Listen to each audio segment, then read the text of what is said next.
Ya, welcome back on Science Contact Channel, teman-teman. Jadi masih di video series Golangin Advance ya. Gue masih mau bahas satu data struktur.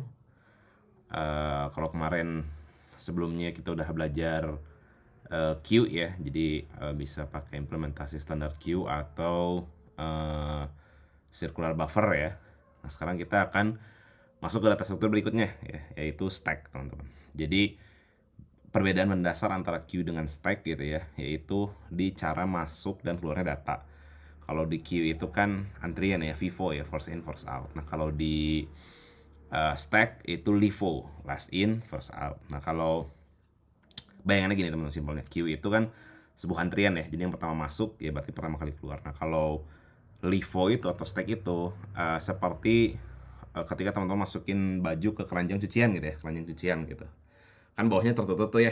Jadi teman-teman masukin baju kotor gitu ya, baju kotor sama kotor segala macam masuk keranjang gitu ya. Nah tapi ketika teman-teman pengen ngeluarin atau masukin ke mesin cuci gitu ya, teman-teman mulai masukin dari yang paling atas dulu ya kan, dari yang terakhir dimasukin gitu kan, nggak dari yang pertama dimasukin ya kan. Jadi terakhir masuk tapi pertama keluar gitu. Nah itulah disebut sebagai LIFO ya, last in first out. Itu disebut sebagai stack atau biasa dicontohkan sebagai tumpukan buku gitu ya. Jadi kita teman-teman numpuk buku.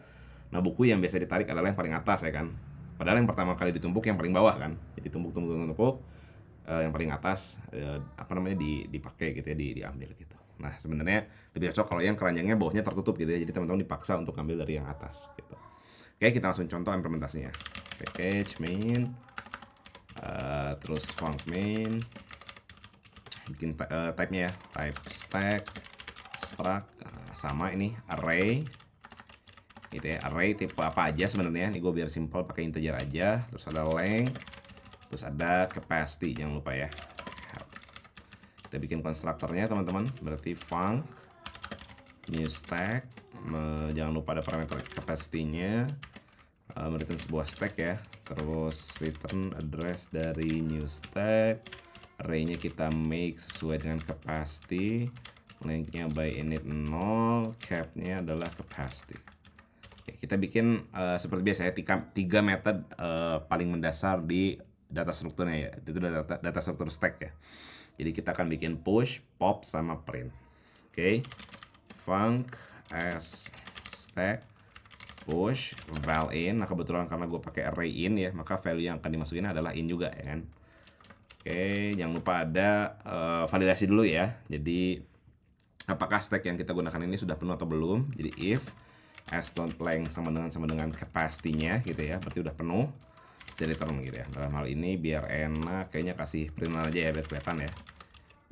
Stack is full. Nah by the way di bahasa pemrograman gitu ya, sebenarnya pada saat dia mengeksekusi sebuah functions gitu ya, nah itu dilakukan sebagai stack teman-teman. Jadi main mengeksekusi apa gitu di atasnya, mengeksekusi apa, selesai pop pop pop gitu ya. Nah sebenarnya seperti itu gitu ya.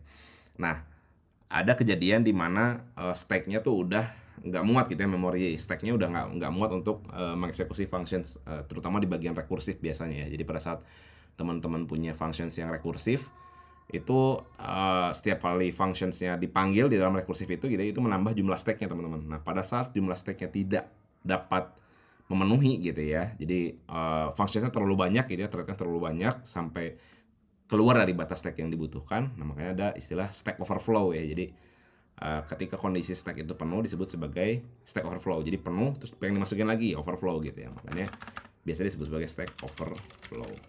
Oke. Terus pada saat kita pengen push gitu ya, yang terjadi adalah berarti kan s.array-nya gitu ya, di s.length masukin si filenya, benar nggak? Ya kan, jadi kita masuk kan sama aja gitu ya, ini kapasitasnya gitu ya, wadah yang kosongnya gitu, terus teman-teman masukin ya sesuai dengan length-nya gitu ya. Jadi length itu kan adalah panjangnya array yang sudah terisi ya kan, by default 0 dulu ya lah, stack-nya kan pasti kosong gitu ya. Teman-teman ketika pengen masukin ya udah masukin ke indeks ke 0, which is length-nya sekarang gitu kan. Nah setelah dimasukin berarti indeks berikutnya adalah s.length-nya adalah ditambah gitu kan, increment ya dong ya. Nah setelah push gitu ya, terus ada stack, ada pop.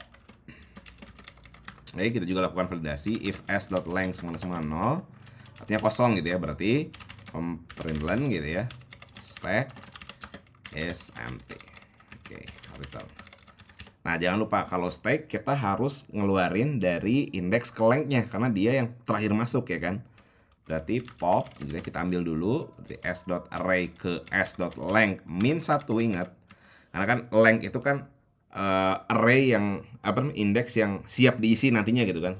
Maka indeks terakhir yang sudah terisi gitu ya adalah min 1-nya ya. Paham ya? Kan s.length itu adalah indeks yang bakal diisi nantinya kan. Ya kan? Nah, berarti yang sudah terisinya sebenarnya last yang sudah terisinya adalah yang sebelumnya, indeks min 1-nya. Oke. Popnya kita dapat, kita print aja, println pop gitu ya. Popped, masukin pop di sini. Nah, terus kita setelah tahu gitu ya, setelah kita dapat yang popnya, kita nolkan teman-teman, s.out_r s_length min 1 benar 0, kita kosongkan. Nah, setelah kita kosongkan, jangan lupa length-nya di minus. Paham ya? Udah jadi stacknya teman-teman, kita coba bikin functions dasarnya yaitu si print ya. Printnya kita masukin for element range dari s_array.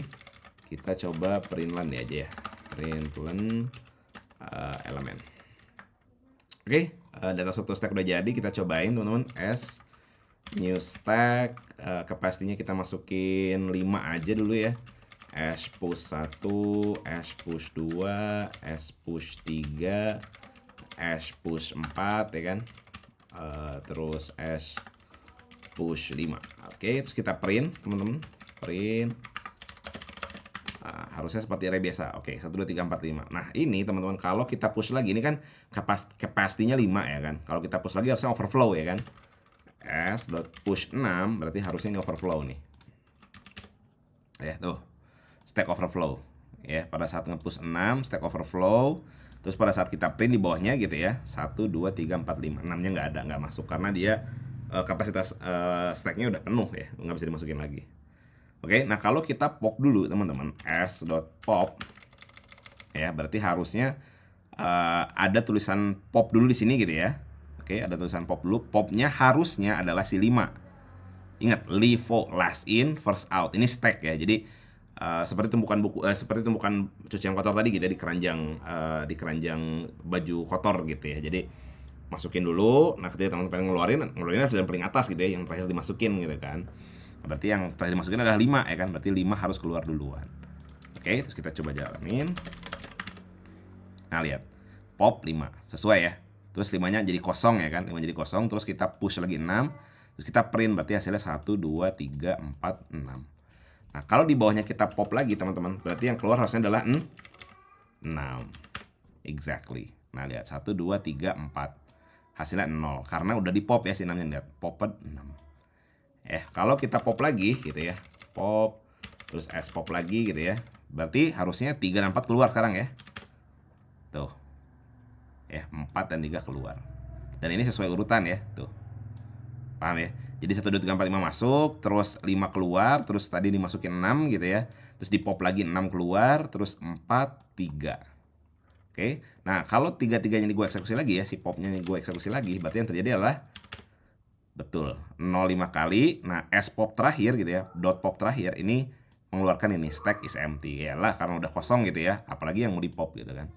Nah, ini data struktur stack teman-teman. Jadi ingat ya, prinsip dari stack ini adalah LIFO, last in first out.